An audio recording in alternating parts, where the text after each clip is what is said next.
नमस्कार। आए हुए सभी मूर्तियों को और आए हुए सभी लोगों को मेरा बहुत बहुत नमस्कार। ज्ञानवापी स्थित प्राचीन बाबा विश्वनाथ मंदिर में पूजा अर्चना के अधिकार के लिए दृढ़ता से केस लड़ने वाले सुप्रीम कोर्ट के अधिवक्ता विष्णु शंकर जैन जी को आप सभी भली भांति जानते हैं। यह अब किसी के परिचय के मोहताज नहीं है। आजकल आपको विभिन्न टीवी चैनलों में ज्ञानवापी मुद्दे पर डिबेट करते देखा जा सकता है।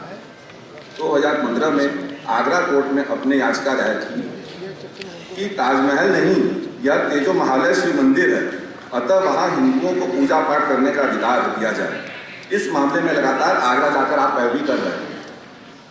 एक से ज्यादा विवाह भारत में सभी के लिए गैर कानूनी हो, इसके लिए आईपीसी की धारा 494 की संवैधानिका को चुनौती दी है। व्यवहार कुशल व सौम्य स्वभाव के धनी विष्णु शंकर जैन जी अपने पिता गुरु श्री हरिशंकर जैन जी के साथ राम जन्मभूमि, कृष्ण जन्मभूमि व अन्य प्रमुख केसेज में निरंतर जुड़े रहे हैं। अब मैं आनंद करता हूँ।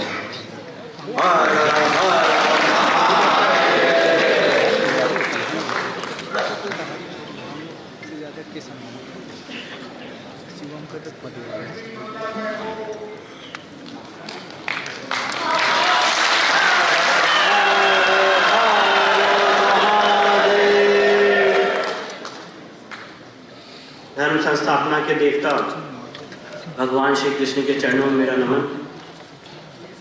मंचासीन माननीय पुष्पेंद्र कुशरेश जी, माननीय RSN सिंह साहब, सुशील पंडित जी, पवन सिन्हा जी, गुरु जी, रोटरी क्लब के ऑर्गेनाइजर्स सतीश जैन साहब, अनिल किल्लर जी, ट्रस्ट इंडिया फाउंडेशन, इस कार्यक्रम के आयोजक और मेरे समक्ष बैठे सारे काशीवासी, आप सबको मेरा तहे दिल से प्रणाम, नमस्कार, चरण स्पर्श।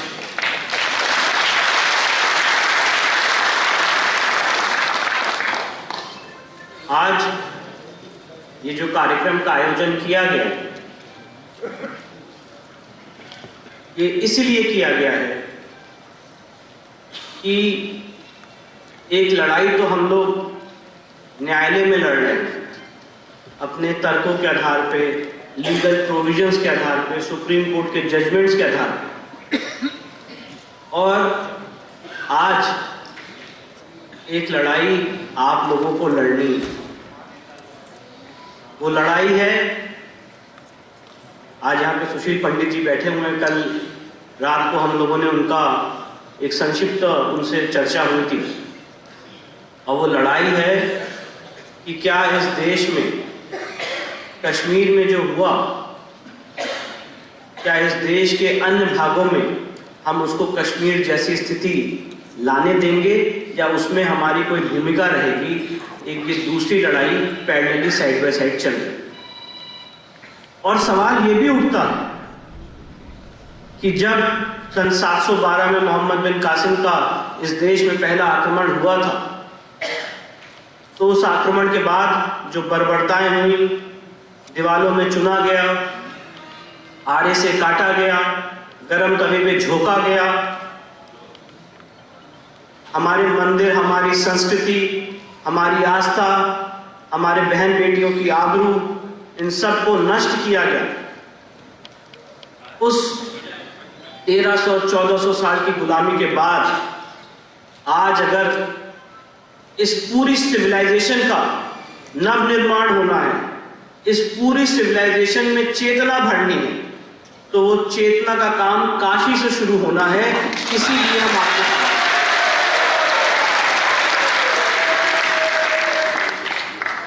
काशी के बारे में मुझे लगता है शब्द कम पड़ जाएंगे, ज्ञान कम पड़ जाएगा। काशी का वर्णन करना शायद किसी के लिए संभव नहीं है, पॉसिबल नहीं। और इसीलिए जब हमने ज्ञानव्यापी केस के लिए 1991 से ऑलरेडी यहाँ पे केस चल रहा था, हम सबको पता है। उसके बाद जब हमने इसकी रिसर्च की, मैं आप लोगों को बहुत फ्रैंकली बताऊं, मैंने अपने पिताजी से पूछा कि जब एक केस चल रहा है तो दूसरा केस क्यों, और केस क्यों। और जब हमने रिसर्च की तो हमने पाया कि 1991 से, और यहाँ पे मैं जितनी बातें बोल रहा हूँ उसमें कोई मैं का भाव नहीं है, उसमें भाव ये है कि ज्ञान व्यापी के केस में हमने आपने मिलके क्या अचीव किया है, हमारे क्या तर्क है, हमारे क्या लॉजिक है, वो सारी बातें मैं आपके सामने शेयर करना चाहता हूँ। तो काफ़ी रिसर्च की गई, ज्ञान व्यापी का इतिहास समझा गया, काशी का इतिहास समझा गया, स्पिरिचुअल रिसर्च की गई, हिस्टोरिकल रिसर्च की गई, जो मैं संक्षिप्त में आपसे साझा करूंगा। इन सारी रिसर्च करने के बाद मेरे पिताजी ने, उनको बराबर एक ईश्वरीय प्रेरणा कहिए, आशीर्वाद कहिए, प्रेरणा मिलती रही कि नहीं, इस तरह से इसमें ड्राफ्टिंग होनी चाहिए। और उसी इंटेंशन से, उसी भाव से इन सारे केसेस की ड्राफ्टिंग हुई। और एक दिन रात में मेरे पिताजी ने मुझसे कहा कि विष्णु माँ श्रृंगार गौरी की पूजा साल में एक बार ही क्यों होती? जब पूजा होनी है तो हर दिन होनी चाहिए। हमारा आर्टिकल 25 के तहत फंडामेंटल अधिकार है। ये इस्लामिक कंट्री नहीं है, ये एक कॉन्स्टिट्यूशनल इंडिया है। इसलिए माँ श्रृंगार गौरी की पूजा, लॉर्ड हनुमान की पूजा, लॉर्ड गणेश की पूजा और प्रत्यक्ष अप्रत्यक्ष देवताओं की पूजा करने का हमें अधिकार है। इसलिए मैं ऐसा समझता हूँ, मेरे पिताजी ने कहा कि वो ऐसा समझते और उनको ऐसी दृष्टि है, उनको ऐसा भाव है कि काशी में 5 महिलाओं की तरफ से माँ श्रृंगार गौरी की आदि शक्ति बनते हुए एक केस डालना चाहिए। और विश्वास मानिए, जो 5 महिलाओं की तरफ से केस डाला गया वो माँ श्रृंगार गौरी की आदि शक्ति का आशीर्वाद है कि जो 30 साल में सफर तय किया गया, उस सफर को हमने 1 साल में तय किया और उससे भी आगे हम निकले। जब ये केस हमने फाइल किया तो देखिए कितना बड़ा माइंडसेट का चेंज होता है। और इसीलिए आज ऐसे कार्यक्रमों का और ऐसे महानुभावों का उद्बोधन, आप लोगों का योगदान कितना महत्व रखता है और हमारा समाज कैसे बदल रहा है। और जो नितिन मल्होत्रा जी ने यहाँ हमें सपना दिखाया, मुझे लगता है एक दिन वो सपना सच होगा। कभी सोचा नहीं था कि इस तरह के केसेस अगर डाले जाएंगे तो इस देश का जुडिशियल सिस्टम उसको सुनेगा भी। 2013 में भी मैंने सुप्रीम कोर्ट में केस डाला था और चीजों को लेके, पर एक जुडिशियल सेटअप की एक अपनी मर्यादा है और इन तरह के आर्गुमेंट्स को दरकिनार कर दिया जाता था, तिरस्कारित किया जाता था। पर आप सबके बीच और काशी क्षेत्र का महत्व समझते हुए यहाँ पे एक माननीय जज थे जिन्होंने इन आर्गुमेंट्स को समझा और इतिहास रचने का काम किया। उनका नाम था माननीय रवि कुमार दिवाकर। जब ये केस फाइल किया गया तो इस केस में एक एप्लीकेशन लगाई गई कि वहाँ पे हम जहाँ स्थानों पे नवंबर 1993 तक, ये डेट बहुत इंपॉर्टेंट है, नवंबर 1993 करते आ रहे हैं, उन स्थानों पे हमें पूजा का अधिकार दिया जाए। हम सब जानते हैं कि प्लेसेस ऑफ वर्शिप एक्ट 1991 में आया और नवंबर 1993 तक ये इस केस का एक बहुत अहम पहलू है। हिंदू समाज के लोग उस तथाकथित मस्जिद में अलग अलग जगहों पे पूजा कर रहे थे, चाहे वो व्यास जी का तहखाना हो जो नंदी के सामने है, चाहे माँ श्रृंगार गौरी हो, चाहे गणेश जी हो, चाहे हनुमान जी। तो हम लोगों ने ये रिसर्च की कि प्लेसेस ऑफ वर्शिप एक्ट यहाँ पे अप्लाई नहीं होता है, rather places of worship act के वायलेशन में मुलायम सिंह सरकार ने बैरिकेडिंग लगा के हिंदू समाज के लोगों को बाहर फेंकने का काम किया है। इसीलिए ये मुकदमा हमने दायर किया और जब फाइल किया तो माननीय रवि कुमार दिवाकर साहब के सामने ये अर्जी ली गई सिविल जज सीनियर डिवीजन के सामने कि हमें कमीशन जारी करने का आदेश दिया जाए और कमीशन जारी करके हम वो जगह चिन्हित करके एडवोकेट कमीशन की रिपोर्ट सबमिट करना चाहते हैं जहां पे हम पूजा करते चले आ रहे थे। कमीशन का ऑर्डर हुआ, हमने फोटोग्राफी वीडियोग्राफी की मांग की, फोटोग्राफी वीडियोग्राफी की मांग का ऑर्डर हुआ। उसके बाद इस ऑर्डर के अगेंस्ट मुस्लिम पक्ष हाईकोर्ट गया। 21 अप्रैल 2022 को इलाहाबाद हाईकोर्ट ने उनकी पिटीशन रिजेक्ट की और उसके बाद यह तय हुआ कि अब इसमें एडवोकेट कमीशन जारी हो। मैं आज आपसे वो व्यथा, वो संघर्ष इन 5 महिलाओं का, हमारी लीगल टीम का, सुधीर जी का, सुभाष जी का, सारे लोगों का ये शेयर करना चाहता हूं। जिस दिन कमीशन जारी हुआ, एक घोषणा की गई, एक चैलेंज दिया गया, एक डर का माहौल पैदा करने की कोशिश की गई कि हम कमीशन यहां पे नहीं होने देंगे। हम लोगों ने उस धमकी को दरकिनार करते हुए as officers of the court, as lawyers, ये ड्यूटी समझी कि कोर्ट के आदेश को कंप्लाई करने के लिए हमें कमीशन ले जाना है। 6 मई 2022 का दिन था। हमारी पूरी लीगल टीम, मैं और मेरे पिताजी, मैदागिन से काशी विश्वनाथ मंदिर के गेट नंबर 4 तक सिर्फ और सिर्फ मुस्लिम समाज के लोग थे। और ये आपका आशीर्वाद है, आपकी शक्ति है, भगवान महादेव का आशीर्वाद है। उन लोगों के बीच में जब हम लोग जा रहे थे, ऐसा लग रहा था कि आज हम लोग शायद पहुंच नहीं पाएंगे। मैंने अपने पिताजी से कहा कि ये क्या भयावह स्थिति यहाँ पे उत्पन्न हो गई, तो हम लोग को पहुंचने ही नहीं देंगे। तो मेरे पिताजी ने मुझसे कहा, विष्णु आगे बढ़ते रहो, मुझे सिर्फ और सिर्फ महादेव दिख रहे हैं।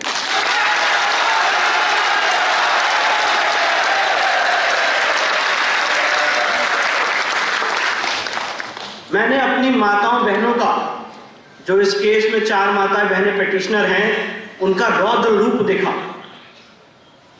घरेलू महिलाएं, सुधीर भाई, सुभाष भाई का रौद्र रूप देखा, जिन्होंने कहा कि कैसे नहीं अंदर जाने देंगे।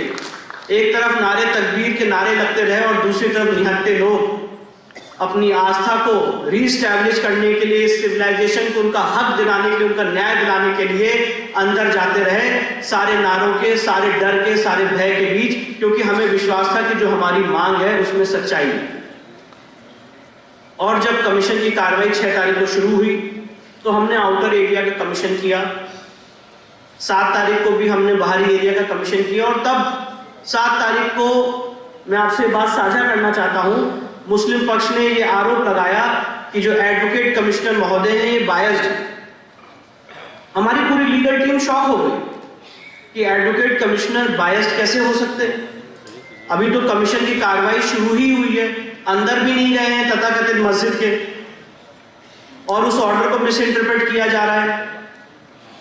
एडवोकेट कमिश्नर बायस्ड है। तो हम लोगों ने कहा सारी चीजें वीडियोग्राफ हो रही है, फोटोग्राफ हो रही है, बायसनेस से कोई बात नहीं आती। तो उन्होंने कहा नहीं, हम इनको बदलने की मांग करेंगे। सिर्फ और सिर्फ डिले टैक्टिक्स के आधार पे ये बात रखी गई 7 तारीख को। और ये षड्यंत्र आप लोगों को समझाने की मैं यहाँ पे चेष्टा कर रहा हूं। 7 तारीख को एडवोकेट कमीशन महोदय की प्रोसीडिंग वहीं पे ड्रॉप हुई, आगे नहीं बढ़ पाई, और एक अर्जी लगाई गई कि एडवोकेट कमीशन बदला जाए। इसी बीच मुझे एक डेट अच्छे से याद है, 8 मई 2022 को एक स्टेटमेंट आया कि ये केस, ये महिलाएं विड्रॉ कर रही हैं, वापस ले रही। हम लोगों ने अपनी महिला, अपनी जो मातृशक्ति, अपनी जितनी 4 याचिकर्ता हैं, लक्ष्मी देवी, सीता साहू, मंजू व्यास, रेखा पाठक, इन सबसे बात की। इन लोगों ने हमें बताया कि भैया बहुत सारे ऑफर आ रहे हैं, बहुत सारे प्रलोभन आ रहे हैं, बहुत सारा प्रेशर दिया जा रहा है पावर ऑफ अटॉर्नी देने का, और कहा जा रहा है केस विड्रॉ कर लो, बहुत फायदा होगा। तो मैंने इनसे पूछा, आपने क्या कहा, आपकी क्या राय है? उन्होंने कहा भैया जहर खा लेंगे केस विड्रॉ में।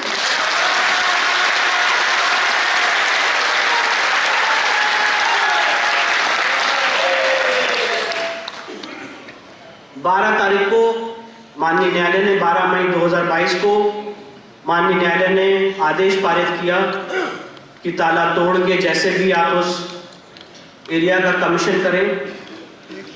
जब कमीशन किया गया तो अपनी संस्कृति, अपनी सभ्यता, हमारे पुरखों की जो यहाँ विरासत थी, उसके साथ किस तरह से खिलवाड़ किया गया, ये काम हमने देखा। वेस्टर्न साइड पे मां श्रृंगार गौरी का विग्रह, नागर शैली से बना हुआ मंदिर। जब पहला तहखाना खोला गया जो एजाज भाई के कब्जे में था, उसकी चाबी खोली गई तो वहां पे घंटियों के चिन्ह, पिलर पे हिंदू मंदिरों की सभ्यताएं, संस्कृत के श्लोक, देवी देवताओं को रखने के आले, व्यास जी का तहखाना, उसमें संस्कृत के श्लोक, कटी हुई मूर्तियां, देवी देवताओं को रखने के आले।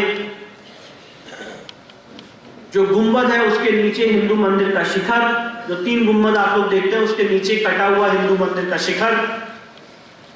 और हद तो तब हो गई जब हम लोग मस्जिद के सेंट्रल डोम में गए तो वहां पे कैलेंडर लगा हुआ था, उस कैलेंडर पे लिखा था ज्ञान व्यापी मस्जिद। और जब उस कैलेंडर को उठाया तो उसके नीचे स्वास्तिक का चिन्ह मिला। पूरा का पूरा स्ट्रक्चर हिंदू सभ्यता से, हिंदू मंदिर से, हमारे आदि विश्वेश्वर की जो ओरिजिनल नक्शा था, उनका ओरिजिनल मंदिर था अष्ट मंडप का, उससे भरा हुआ मिला। और 15 मई तक हम लोगों ने ये सारी कमीशन की कार्रवाई की। उसके बाद हुआ कि अब तो कमीशन ओवर हो गया है और अब हम कोर्ट में अपनी रिपोर्ट सबमिट कर देंगे। तब हमारी लीगल टीम ने, मैंने, सुधीर जी ने, सुभाष जी ने, हरिशंकर जैन साहब ने एडवोकेट कमिश्नर महोदय से रिक्वेस्ट की कि एक अतिरिक्त दिन हमारे पास और है और हमें एक अतिरिक्त दिन और दिया जाए जो वजू एरिया है इसका कमीशन करने के लिए। क्योंकि जब हम लोग वजू एरिया के पास गए थे तो वहां पे हमें गोल एक आकृति दिखी जो बहुत ही डाउटफुल सी थी। और हमने जब वहां पे रिक्वेस्ट की कि इसको पानी कम किया जाए, हम उसमें अंदर जाके देखना चाहते हैं, तो बोला क्या बहुत सारी मछलियां मर जाएंगी। तो हम लोगों ने भी कहा कि हम लोग जैन हैं, मछलियां तो नहीं मरने देंगे।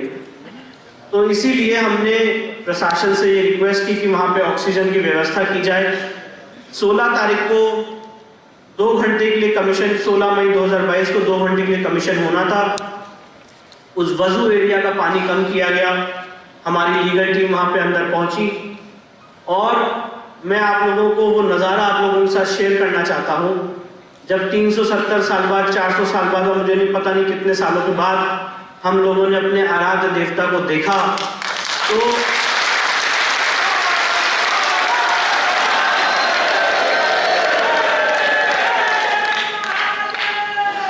थोड़ी देर के लिए मैं और मेरी लीगल टीम भूल गई कि हम लोग वकील हैं और चीख उठे, चिल्ला उठे, नमः पार्वती पते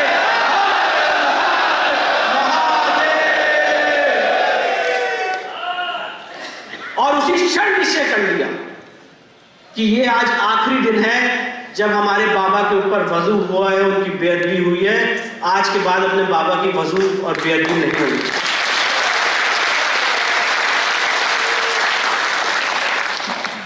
प्रशासन ने बहुत सहयोग किया और सबके लिए जो बाकी सदस्य थे उनके लिए चाय, नाश्ता, प्रसाद व्यवस्था की गई। वो लोगों ने चाय, नाश्ता, प्रसाद ग्रहण किया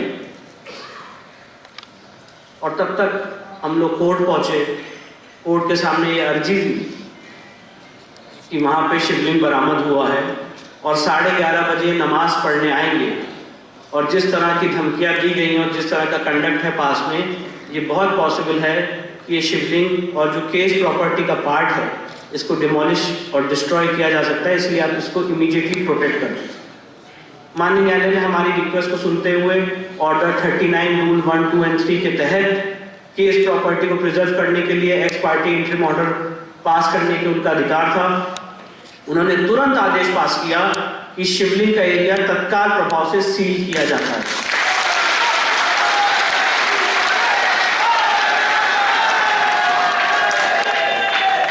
तो जब तक ये सारी बातें मैं इसलिए बता रहा हूं कि ये आप सबकी कितनी बड़ी जीत है और सक्सेस है और कितना बड़ा बाबा का आशीर्वाद है कि जब तक उनका चाय नाश्ता खत्म हुआ और प्रसाद ग्रहण खत्म हुआ तब तक सीलिंग हो चुकी थी। इसके बाद हमने तो लॉ में ये पढ़ा है और ये जाना है कि अगर सिविल जज सीनियर डिवीजन के ऑर्डर को अगर चुनौती देनी होती है तो डिस्ट्रिक्ट जज साहब के पास जाया जाता है, फिर उसके बाद हाई कोर्ट का स्टेज है, फिर सुप्रीम कोर्ट का स्टेज है। पर हमारे देश में कुछ समुदायों के लिए कानून अलग तरीके से काम करता है। मुस्लिम पक्ष ने सिविल जज सीनियर डिवीजन के ऑर्डर को, सीलिंग केस ऑर्डर को सीधे सुप्रीम कोर्ट में चुनौती दी और सुप्रीम कोर्ट में कहा कि ये हमारी नमाज और वजू रोक दिया गया है, ना हम यहाँ पे नमाज पढ़ सकते हैं ना वजू कर सकते हैं, जबकि ऐसा कोई ऑर्डर नहीं था। ऑर्डर सिर्फ और सिर्फ उस वजू एरिया को सील करने का था, नमाज रोकने का कोई ऑर्डर नहीं था। और देखिए कितनी बड़ी शक्ति होती है। और जो आप लोग और पुष्पेन जी हमेशा कहते रहते हैं कि आपने 2014 में किसी को भेजा, 2017 में किसी को भेजा, 2019 में किसी को रिपीट किया।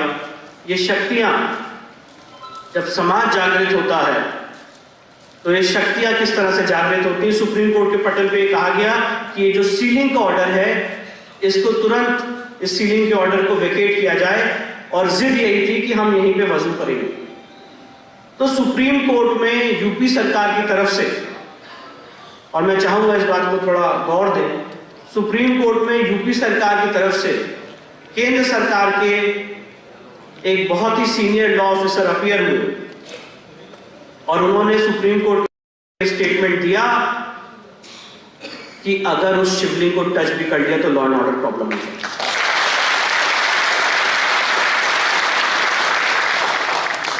इन सारी चीजों को सुनने के बाद इंडिया की लीगल हिस्ट्री में पहली बार ऐसा हुआ होगा कि किसी सिविल जज साहब के ऑर्डर को सुप्रीम कोर्ट ने अपने ऑर्डर में मर्ज किया, सब्स्टिट्यूट किया।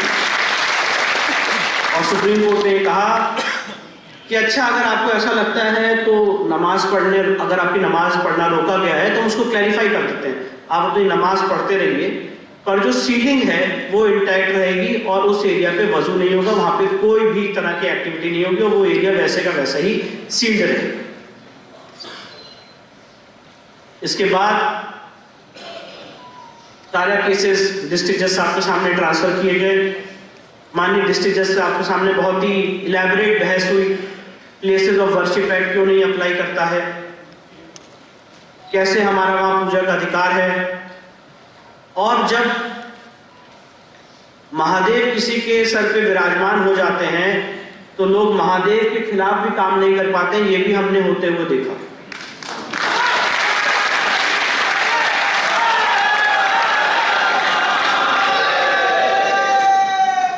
हुआ ऐसा, जो मुस्लिम पक्ष के अंजुमन इंतजामिया के वकील थे, उन्होंने कहा ये केस रिडिकुलस है, डस्टबिन में फेंक देना चाहिए, वेस्ट पेपर है, एकदम डिसमिस होने लायक योग्य है।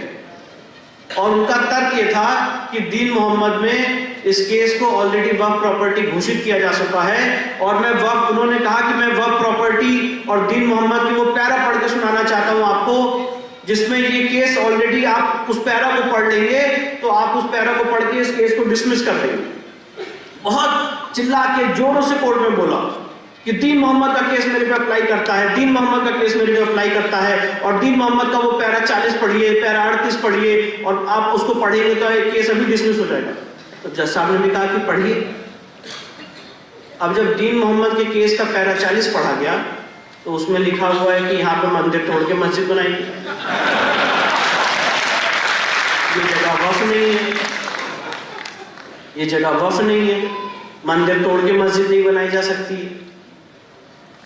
तो कहने का तात्पर्य ये है कि ये सारे चीजें कोर्ट में हुई, और इसके बाद एक बहुत बड़ा ढोंग रचा गया वक्फ का कि ये हमारी वक्फ संपत्ति है, इसीलिए सिविल कोर्ट इसको डिसाइड नहीं कर सकती।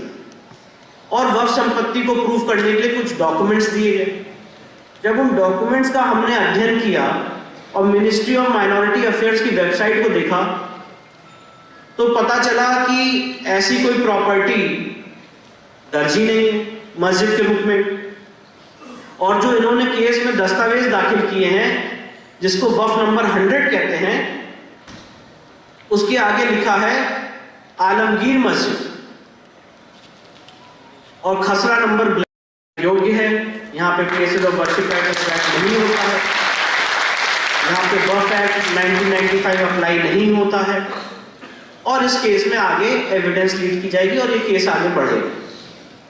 जब ये ऐतिहासिक फैसला आया तो मैं आप सबके सामने बताना चाहता हूं, इतिहास में ऐसा पहली बार हुआ होगा जहां पे हम सनातनियों ने मिलके एकजुट होके एक मत होके प्लेसेस ऑफ वर्शिप एक्ट की कमर तोड़ने का काम किया, वक्फ एक्ट 1995 की कमर तोड़ने का काम किया और ये प्रूव किया और साबित किया कि जो इस देश में, इस समाज में एक झूठा नैरेटिव फैलाया जा रहा है कि इस तरह के मुकदमे नहीं चल सकते हैं क्योंकि वो प्लेसेस ऑफ वर्शिप एक्ट का उल्लंघन करते हैं, उस नैरेटिव को, उस झूठ को तोड़ने का काम किया। क्योंकि प्लेसेस ऑफ वर्शिप एक्ट 1991 का कोई अध्ययन करेगा तो सेक्शन 4 सब क्लॉज 1 में ये स्पष्ट रूप से लिखा हुआ है कि प्लेसेस ऑफ वर्शिप एक्ट 15 अगस्त 1947 को जो जिस जगह का धार्मिक स्वरूप था वो वैसे ही रहे।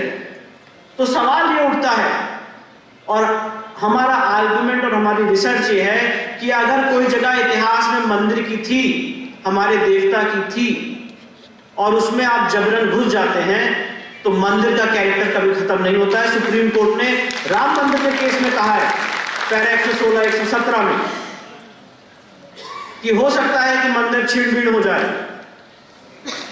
बाढ़ में बह जाए, अर्थक्वेक से ढह जाए, कोई क्षति पहुंच जाए, पर जो मंदिर बनाने का संकल्प होता है वो अमर होता है, वो अमिट होता है। तो जो हमारे आदि विशेश्वर यहां पे स्वयं प्रकट हुए हैं, उनका ये प्राकट्य स्थल है, स्वयंभू ज्योतिर्लिंग है। जो 12 ज्योतिर्लिंग है उनमें से 5 ज्योतिर्लिंग स्वयंभू ज्योतिर्लिंग है। उन 5 स्वयंभू ज्योतिर्लिंग में से जो सबसे पहला ज्योतिर्लिंग है वो आदि विशेश्वर का स्वयंभू ज्योतिर्लिंग। और ये बात सुप्रीम कोर्ट ने, जस्टिस रामास्वामी ने, जब काशी विश्वनाथ एक्ट 1983 की कॉन्स्टिट्यूशनल वैलिडिटी को चैलेंज किया गया था, उसमें बात उन्होंने होल्ड की है कि ये आदि विशेश्वर यहाँ के मूल देवता हैं, ये उनका ओरिजिनल ज्योतिर्लिंग है और यहाँ पे मंदिर तोड़ के मस्जिद बनाने का इतिहास है। तो इस केस में मैं आपको ये बताना चाहता हूँ, हमें ये प्रूव नहीं करना है कि यहाँ पे मंदिर तोड़ा गया। मंदिर तोड़ना तो ऑलरेडी प्रूव्ड है। आज सवाल ये है कि हमें आपको मिलके इसको जो वापस लेने का काम करना है, ये उस चीज की लीगल लड़ाई है और जो इतिहास में तलवारों की नोक पे हुआ उसको कलम से रेक्टिफाई करने के लिए ये लीगल लड़ाई हम लोग लड़ेंगे।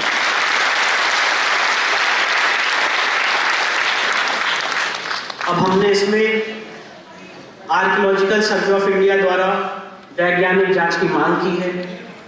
हमने मांग की है कि जो शिवलिंग है उसका अर्घा है, उसके नीचे जो एक्सकेवेशन होना है, जब एक्सकेवेट किया जाएगा तो ये पता चलेगा इसकी क्या लेंथ है, इसकी क्या ब्रेथ है और ये कितना पुराना है। और उससे जो हमारा बिलीफ फेथ है वो एक साइंटिफिक माध्यम से एस्टैब्लिश किया जाएगा।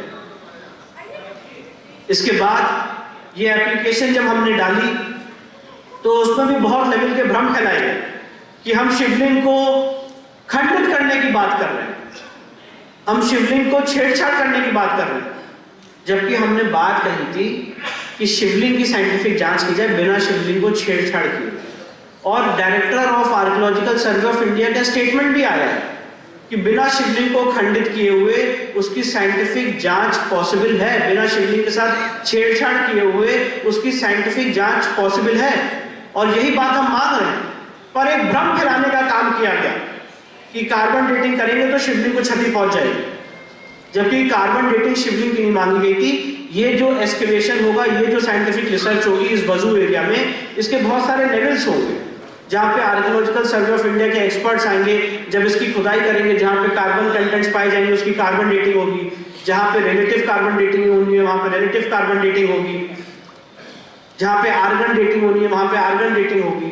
और ये सारे माध्यम से section 45 of Indian evidence act में और ऑर्डर 26 रूल 9 एंड 10 के तहत और 10A के तहत हम ये एस्टैब्लिश करने की कोशिश करेंगे कि जो हमारा बिलीफ फेथ था वो कितना पुराना था, कितना प्राचीन था। इसके लिए कोर्ट में सुनवाई चल रही है और आप सबका आशीर्वाद रहा तो एक दूसरा साइंटिफिक कमीशन बहुत जल्दी जारी होगा और ASI की रिपोर्ट इस केस में मील का पत्थर बनेगी। मैं आप सबके माध्यम से कहना चाहता हूं कि इस केस में हम जीत की दहलीज पे हैं।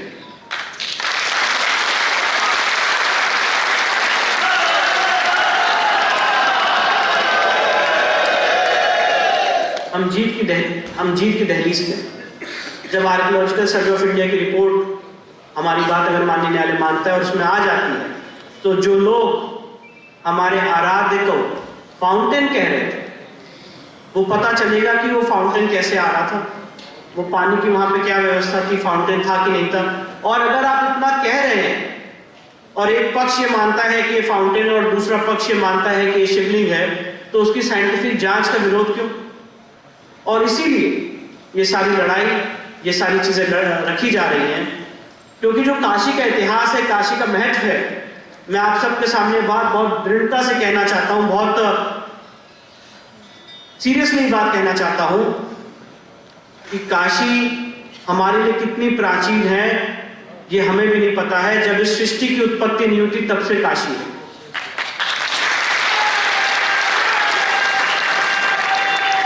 ये 5 कोस का क्षेत्र अविमुक्त क्षेत्र है। यहाँ पे काशी विश्वनाथ मंदिर के मुख्य पुजारी बैठे हुए माननीय श्रीकांत जी, और मैंने उनसे वादा किया, एक कॉरिडोर बना था जब उन्होंने पूजा की थी, और ये हम सब लोगों की धारणा है, मंशा है कि जो हमारे वहां पे बाबा मिले हैं, वहां पे बहुत जल्द आप ये नजारा देखेंगे कि माननीय श्रीकांत जी हमारे प्रधानमंत्री के साथ दोबारा रुद्राभिषेक करते हैं।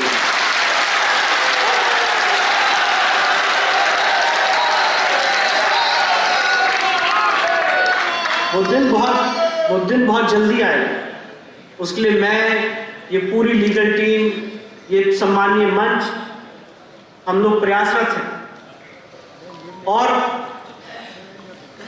मैं बात कहना चाहता हूं कि जो जेम्स प्रिंसेप की किताब है, उन्होंने क्या कहा है काशी के बारे में, कुछ शब्दों में बताना चाहता हूं।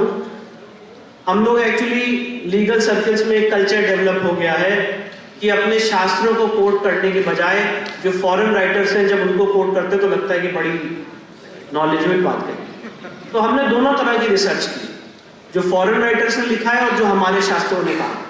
तो जेम्स प्रिंसेप क्या कहते हैं?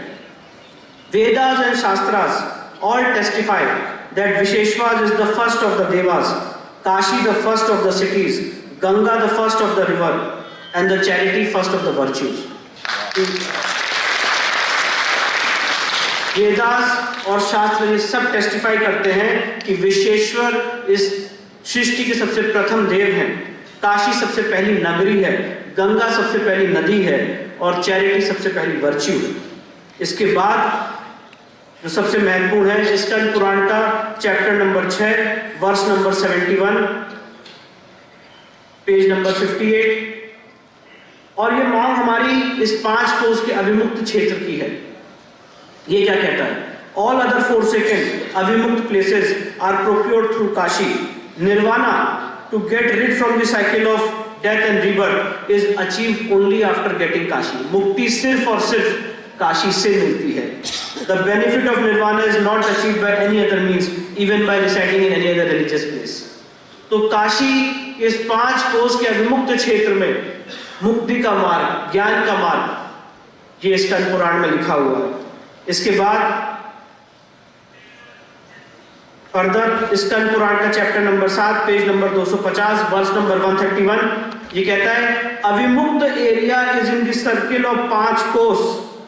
At this place there is Vishweshwar Shivling which is Jyotirlinga. ये हमारे शास्त्रों में लिखा, और ये तब का लिखा हुआ है जब कोई ना फॉरेन राइटर था, जब कोई ना यहाँ पे आक्रांता था। और ये काशी का महत्व, इस 5 कोस का महत्व हम हिंदुओं के लिए है, और इसीलिए लड़ाई लड़ी जा रही है। क्योंकि सवाल ये पूछे जाते हैं कि आप लोग तो मंदिर मस्जिद की लड़ाई लड़ रहे हैं, आप लोग तो लोगों को डिवाइड करने का काम कर रहे हैं। नहीं, मैं आप सबके माध्यम से कहना चाहता हूं, ये लोगों को डिवाइड करने का काम नहीं है, ये अपनी सांस्कृतिक विरासत को, अपनी इस देश की कल्चरल हेरिटेज को, अपनी इस देश की आध्यात्मिक कैपिटल को वापस रिस्टोर करने का काम।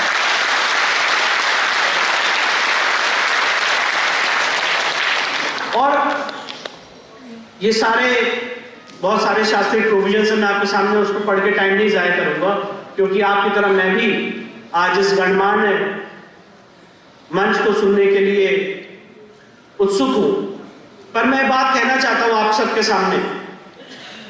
औरंगजेब का फरमान था 1669 का, जहां आप सब जानते हैं उसने जाके कहा कि जाओ जाके विश्वेश्वर के मंदिर को तोड़ दो, और उसको आके रिपोर्ट किया गया 1669 के बाद भी कि विश्वेश्वर के मंदिर को तोड़ दिया गया है 2 सितंबर को। उसके बाद हमने क्या किया? मंदिर टूटने के बाद भी हमने क्या किया? और जो फॉरेन राइटर्स हैं और ट्रैवलर्स हैं उस समय के, चाहे वो A.S. एल्ड्रेकर हो, चाहे जेम्स प्रिंसेप हो, उन सब लोगों ने बात कही कि मंदिर टूटने के बाद भी हिंदू तथाकथित मस्जिद की प्लिंथ पे पूजा करता रहे, ये मानते हुए कि हमारे विश्वेश्वर, हमारे भगवान वहां पे अंदर मौजूद है। हमने कभी अपना हक नहीं छोड़ा। दीन मोहम्मद की 12 लोगों की गवाहियां सिविल सूट नंबर 62 ऑफ 1936 में चीख चीख के बात कह रही हैं कि हाँ, हम इन जगह पे पूजा पाठ करते चले आ रहे हैं। और उसके बाद काशी विश्वनाथ एक्ट 1983 कांग्रेस गवर्नमेंट ने पास किया, और इस पूरे क्षेत्र को भगवान आदि विश्वेश्वर का क्षेत्र माना, घोषित किया। और जो आज तथाकथित मस्जिद है, इसको भी मंदिर का क्षेत्र घोषित किया गया।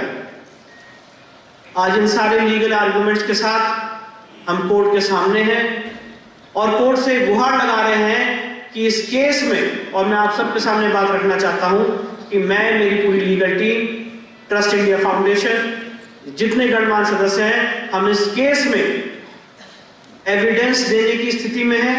हम इस केस में ट्रायल कोर्ट से लेकर सुप्रीम कोर्ट तक लड़ाई लड़ने की स्टेज पे हैं। उसके लिए हम सक्षम हैं, तैयार हैं। हम सिर्फ और सिर्फ ये चाहते हैं कि तर्क के मैदान पे आके बात हो कि आपकी यहाँ पे मस्जिद कैसे है। हम तो सारे प्रूफ और प्रमाण देंगे, आपके पास कौन सा प्रूफ है? कैसे आप इस तथाकथित एरिया में कब्जे में बैठे हुए हैं? क्या डॉक्यूमेंट है आपके पास? सिर्फ और सिर्फ, और ये मैं आज आप सबके सामने मानसिकता क्लियर करना चाहता हूं, सिर्फ और सिर्फ ये कह देना कि ये मस्जिद है, यहां पे हम इतने सालों से नमाज पढ़ रहे थे, तो मैं ये बात कहना चाहता हूं कि ये मंदिर है और यहां पे हम सदियों से पूजा करते चले।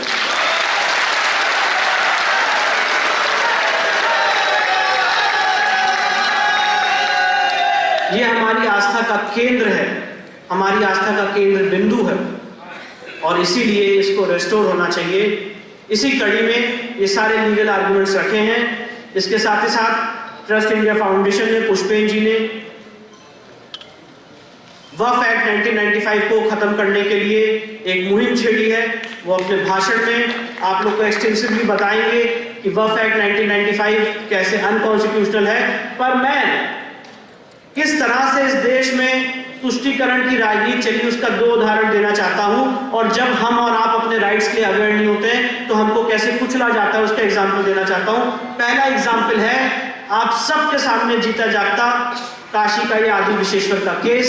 और मैं चाहूंगा कि आज के कार्यक्रम के बाद ये सवाल पूछा जाए कि प्लेसेस ऑफ वर्शिप एक्ट आने के बाद, जिसके सेक्शन 3 में लिखा हुआ था कि यथास्थिति रहेगी, मेरी बात को जरा गौर करिएगा, प्लेसेस ऑफ वर्शिप एक्ट 1991 आने के बाद जिसके सेक्शन 3 में लिखा था कि यथास्थिति रहेगी, किस हद से उस एक्ट के वायलेशन में आपने हमें उस तथाकथित परिसर से बाहर फेंका? पहला सवाल। दूसरा सवाल, कोई भी, मैंने ये बात रखी है सबके सामने, कोई भी इस देश का सबसे टॉप मोस्ट लीगल यूनरी, जज, जूरी, एग्जीक्यूटर, कोई भी मुझे बताए जहां पे हमारे किसी पुजारी, पुरोहित, शंकराचार्य, महंत, पंडित को पब्लिक सर्वेंट का दर्जा दिया गया।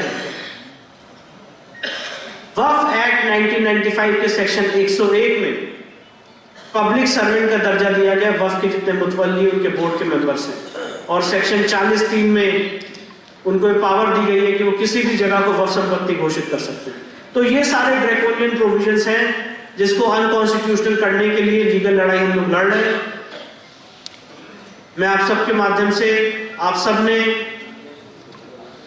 हम लोगों को ये आशीर्वाद प्रदान किया है और अपनी बात को कुछ पंक्तियों के साथ विराम दूंगा और उसके बाद कुछ घोषणाएं करूंगा। जिस माध्यम से हम ये लीगल लड़ाई लड़ रहे हैं तो कुछ पंक्तियां मेरे जहन में आती हैं। दिन आज का बड़ा सुहाना, मौसम भी बड़ा सुनहरा, हम सिर पे बांध के आए बलिदानों का ये सहरा। बेताब हमारे दिल में एक मस्ती सी छाई है, ऐ देश अलविदा तुझको कहने की घड़ी आई है। महकेंगे तेरी फिजा में हम बन के हवा का झोंका, किस्मत वालों को मिलता ऐसे मरने का मौका। निकले हैं वीर जियाले यूं अपना सीना ताने, हंस हंस के जान लुटाने आजाद सवेरा ला।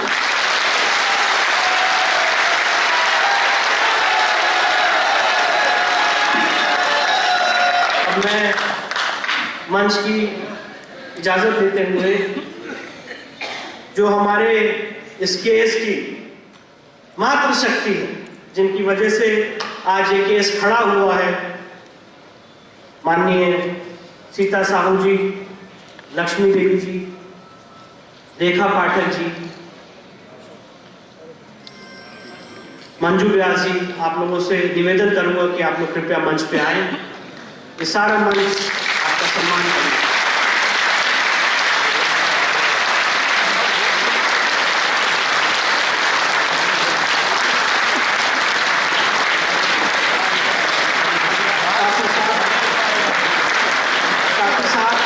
मैं ये भी निवेदन करूँगा कि जो हमारे मातृशक्ति के हस्बैंड्स हैं, उनके पति जो हैं वो भी मंच पे आए। लक्ष्मी देवी जी के पति आए, सोहन लाल जी मंच पे आए, बाल गोपाल जी मंच पे आए, विक्रम व्यास जी मंच पे आए, अतुल कुमार पाठक जी मंच पे आए।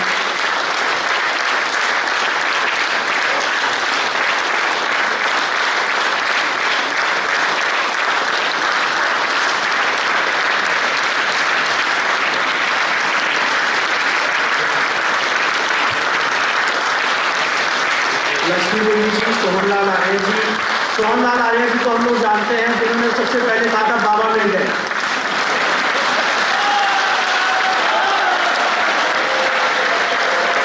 सीता साहू जी आए, बाल गोपाल साहू जी आए, मंजू व्यास जी आए, विक्रम व्यास जी आए, रेखा पाठक जी आए, अतुल कुमार पाठक जी आए।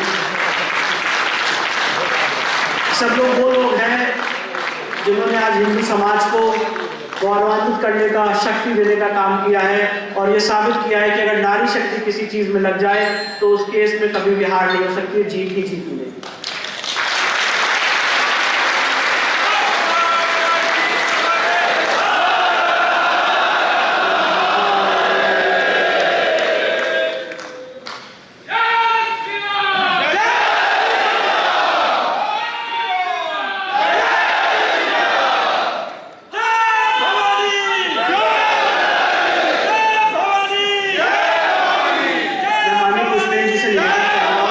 कि वो मंचा सिंह सारी हमारी मातृशक्ति का और उनके पति देवों का सम्मान करें।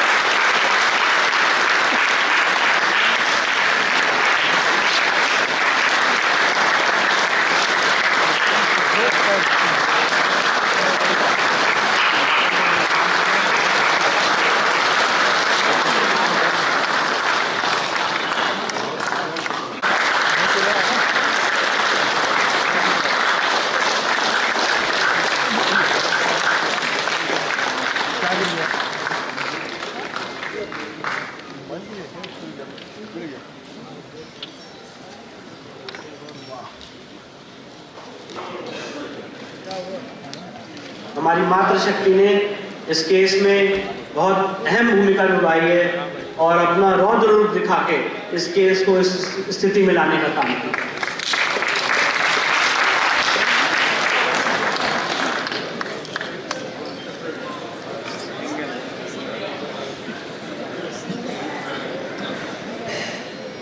विवेकानंद ने कहा है, जिस राष्ट्र की स्त्रियां शिक्षित सक्षम और संपन्न है वह राष्ट्र समृद्धशाली हो सकता है।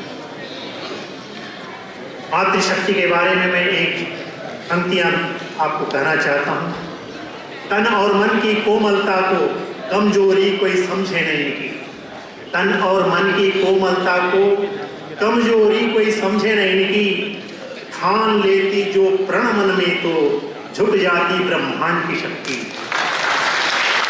ये हमारा इतिहास गौरवशाली रहा है और जब जब देश और राष्ट्र पर कोई विपत्ति आई है तो मातृशक्ति ने आगे बढ़कर तन मन धन और सर्वोच्च न्यौछावर करने की अपनी प्रतिभा को से जो है इस देश को जो है बचाया है। आज हम इस मातृशक्ति को नमन करके अब मैं मंच पे आमंत्रित करना चाहूँगा। कुछ लोग ऐसे होते हैं, मैंने अपने पिताजी के जीवन से सीखा है, जो नींव के पत्थर हो जाते हैं और लोग इमारत को तो देखते हैं पर जो नींव के पत्थर होते हैं उनको नहीं देखा जाता है। तो हमारी इस पूरी लड़ाई में जो नींव के पत्थर बनने का काम किया है, हमें सपोर्ट करने का, हमें इंटेलेक्चुअल सपोर्ट करने का, लीगल सपोर्ट देने का, उन सारे महानुभावों का नाम मैं लेने जा रहा हूँ। उनसे आमंत्रित करूँगा, उनसे निवेदन करूँगा कि वो मंच पे आए। माननीय राकेश अग्रवाल जी, माननीय अनुराग त्रिवेदी जी, माननीय सुनील अग्रवाल जी, माननीय संजीव चंद्र त्रिपाठी जी और हम सब के बहुत सम्मानीय और वरिष्ठ माननीय राम प्रसाद सिंह जी और साथ ही साथ हमारी लीगल टीम के मेरुदंड, उनके बैकबोन, हमारी लीगल टीम का सपोर्ट, हम सब की रीढ़ की हड्डी माननीय सुभाष नंदन चतुर्वेदी जी, सुदीप त्रिपाठी जी, आप सबसे मैं जरा निवेदन करूंगा कृपया मंच पर।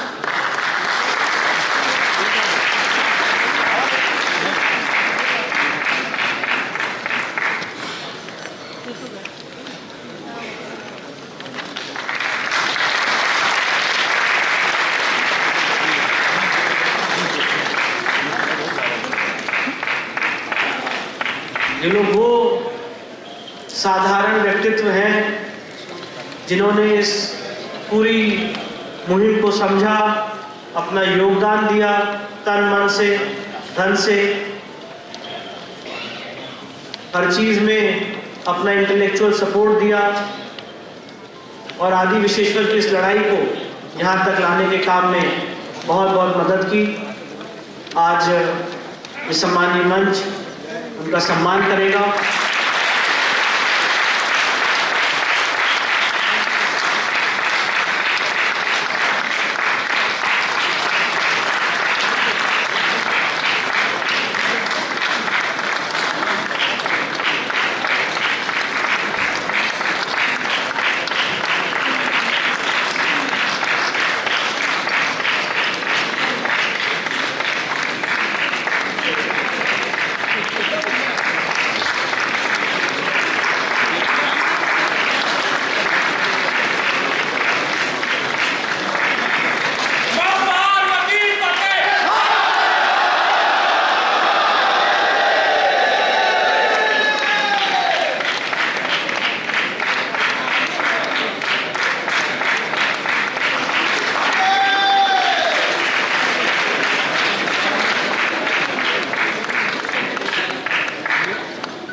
भारत माता की जय।